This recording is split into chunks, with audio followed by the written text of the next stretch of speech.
সেনাবাহিনীর প্রতিপক্ষ বানিয়ে পুলিশকে শক্তিশালী করার চেষ্টা করেছিল স্বৈরশাসক হাসিনা। সকালে রাওয়া ক্লাবে retired armed forces officers welfare অ্যাসোসিয়েশনের আয়োজনে গেল জুলাই এবং আগস্ট মাসে বিপ্লবে সশস্ত্র বাহিনীর অবদান এবং বিপ্লবোত্তর ভূমিকা বিষয়ক সেমিনারে এ দাবি করেন তারা বলেন, দেশের ক্লান্তি লগ্নে রাষ্ট্রযন্ত্রকে সহায়তা করতে প্রস্তুত এই বাহিনীর বর্তমান এবং সাবেক সদস্যরা। জুলাই আগস্ট বিপ্লবের ছাত্র জনতার আন্দোলনের সাথে একাত্মতা ঘোষণা করে সম্মুখ ভাগে এবং অন্তরালে সশস্ত্র বাহিনীর অফিসার, জেসিও এবং সৈনিক বৃন্দের অবদান তুলে ধরেন তারা। এ সময় জঙ্গি কায়দায় দেশের স্বৈর শাসন ও নির্বাচন পরিচালনা করেছিল হাসিনা সরকার বলে মন্তব্য করেন ঢাকা বিশ্ববিদ্যালয়ের আন্তর্জাতিক সম্পর্ক বিভাগের প্রফেসর ডক্টর শহীদুজ্জামান।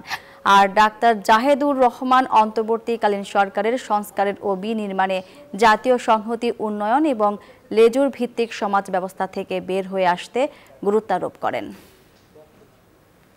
আমরা দেশের মৌলিক প্রতিষ্ঠানগুলোর সংস্কার এবং অতি গুরুত্বপূর্ণ ইস্যুগুলোকে সংস্কার সমাধান করতে হবে। সামনে কিন্তু চ্যালেঞ্জ অনেক হাই।